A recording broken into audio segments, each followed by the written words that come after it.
Surabaya, kota pahlawan. Bogor disebut kota hujan. Sleman, kota jambret. Sleman, kota jambret. Sleman, kota jambret. Karena profesi jambret aman. Karena yang mengejar jambret malah jadi tersangka jika jambretnya digebukin, jika jambretnya mati karena kecelakaan sendiri. Pengejar malah jadi tersangka. Jambret aman. Ayo guys, yang mau jambret-jambret, lakukan jambret terus. Profesi kalian dilindungi. Semoga Pak Polisi yang mengejar jambret, polisi kejar jambret, ya. Kami mohon maaf kepada seluruh masyarakat Indonesia dan utamanya kepada Pak Yogi dan Ibu Arsita. Kapolres Sleman menetapkan korban jambret sebagai tersangka. Telah meminta maaf kepada korban dalam rapat kemarin. Setelah dicecar habis-habisan oleh anggota DPR, lantaran emosi karena Kapolres tidak mengetahui hukum yang seharusnya dikuasai aparat kepolisian. Lalu setelah berbagai diskusi, akhirnya kasus ini pun resmi ditutup. Dan Bapak Hogi selaku korban dibebaskan. Sekali lagi terima kasih Polri sudah memberitahu kami bahwa profesi jambret adalah profesi mulia di mata hukum. Terima kasih Pak Polisi atau Polri, cita-cita aku dan kawan-kawanku untuk jadi penjambret profesional akhirnya tercapai. Kalaupun kami meninggoy dengan terhormat. Bahkan korban kami akan ngemis-ngemis minta maaf sama keluarga kami. Sekali lagi terima kasih Polri sudah memberitahu kami bahwa profesi jambret adalah profesi mulia di mata hukum.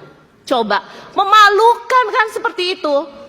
Jadi tolonglah apa yang kita lakukan di sini, apa yang kita tindak di sini, cobalah berpikir dengan baik dan benar. Para jambret di seluruh Indonesia, ayo kumpul di Sleman. Para jambret di seluruh Indonesia, ayo kumpul di Sleman. Aman, tentram, sejahtera, gak bakal dipenjara. Yang dipenjara yang mengejar. Semoga polisi-polisi yang mengejar jambret saja. Kalian jangan mengejar jambret, jangan mengejar maling, jangan mengejar penjahat. Biarkan Pak Polisi saja. Semoga polisi-polisi yang mengejar jadi tersangka. Hidup jambret di Sleman. Ini Pak, apa perbedaan polisi sama masyarakat sipil? Kalau polisi melawan kejahatan, walaupun penjahatnya sampai meninggal, kita kasih penghargaan kepada polisi tersebut. Tapi kalau masyarakat biasa melawan kejahatan, apalagi penjahatnya sampai meninggal, kita akan jadikan tersangka masyarakat tersebut. Paham? Gue kalau jadi Kapolres Sleman bakal mundur sih. Ini gila. Oh my god, kata gue, ini tuh persis kayak pas gue lagi sidang loh. Jadi ditanya materinya selama ini apa aja yang dipelajari. Dia Kapolres loh, tapi dia gak hafal itu KUHP gitu-gitu. Wah gila.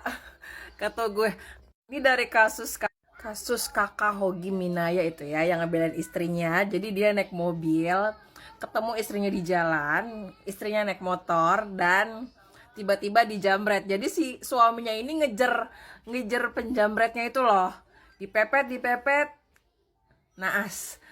Si penjambretnya nabrak tembok karena dipepet terus, meninggal. Dan suaminya dijadikan tersangka. Dah kelar.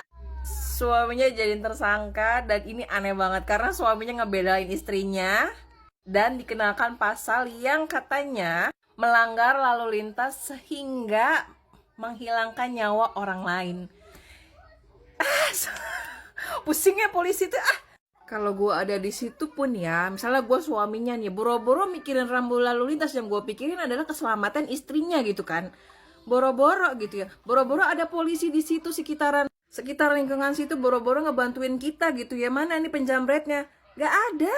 Makanya suaminya ngebela diri, belain istrinya. Aneh banget ya. Komisi 3 DPR meminta kasus Hogi Minaya untuk dihentikan tanpa melalui proses restoratif justice. Ya, kesimpulan ini diambil usai rapat dengan pendapat bersama Kapolres Sleman, Kejari Sleman, dan pihak Hogi Minaya. Buntut Polemik penetapan tersangka Hogi Minaya, seorang suami yang berusaha melindungi istrinya dari pelaku jambret, Komisi 3 DPR memanggil Kapolresta Sleman dan Kajari Sleman. Penginapan hotel begitu ya. Rapat dengar pendapat digelar lantaran kontroversi penetapan status tersangka yang terus bergulir. Yang kami muliakan. Kapolresta Sleman Kombes Pol Edi Setianto menyebut penetapan status tersangka mempertimbangkan sejumlah hal. RHR kantor advokat. Kami yakini bahwa Bapak Hogi Minaya bahwa tidak perlu ada ketakutan, kami sampaikan pada saat itu, yang harus diterima karena kedudukan kami sebagai negara mengharuskan kami bersifat objektif dan tidak berpihak kepada siapapun. Selain kepada kebenaran, fakta hukum dan bukti-bukti baik atas peristiwa kecelakaan, lalu lintas dan penjabretan ataupun pembelaan terpaksa. Ketua Komisi 3 DPR RI Habibur Rahman pun merespon penjelasan dari pihak Polresta Sleman. Komisi 3 meminta kasus Hogi Minaya dihentikan. Uang kerohiman, astagfirullahaladzim. Ini orang sudah kebalik-balik logikanya, Pak. Sulit sekali kami menjawab masyarakat. Nanti kalau ada maling, nggak usah kita kejar. Sebab kalau kita kejar, dia nabrak sendiri, kita jadi tersangka. Jadi saya ngomong dengan Pak Jampidum. Udah Pak, saya bilang, KUHP baru ada solusinya. 65 huruf M, jelas. Bisa dihentikan demi hukum. Nggak perlu RJ kalau kayak begini, Pak. Mana kita mengizinkan kembali? Nanti bisa diperas lagi ini. Sudah jadi korban, jadikan tersangka, diperas lagi. Astagfirullahaladzim. Saya menyesalkan, di sini ada yang namanya Mulyanto. Saya menyesalkan pernyataan saudara. Mengatakan penegakan hukum bukan hanya soal kasihan-kasihan.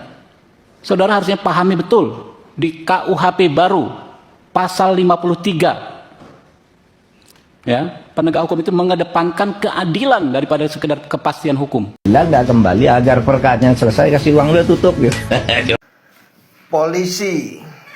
Polisi, banyak orang bangga menjadi polisi karena seragamnya keren, jalan gagah. Banyak sekali. Tapi menurut keyakinan saya, selama polisi bekerja itu tidak profesional.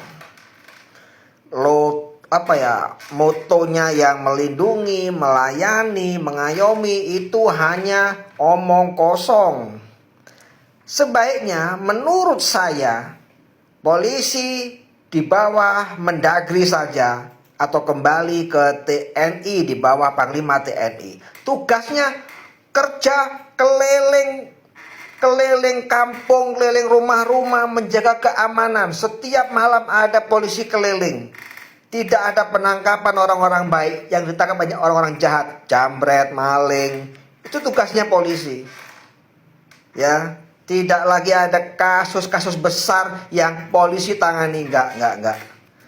Tugasnya hanya keamanan saja, ngamanin kampung, maling-maling supaya aman, nggak ada kejahatan di kampung-kampung. Wes cukup itu wae, ya. Urusan besar nggak ada, langsung ditangani kejaksaan aja atau KPK saja. Dan orang-orang KPK nggak boleh ada yang polisi, sudah lepas semua. Nah, itu baru cakep deh. Tapi apakah mungkin ya, guys? Seperti itu bisa terjadi. Semoga aja.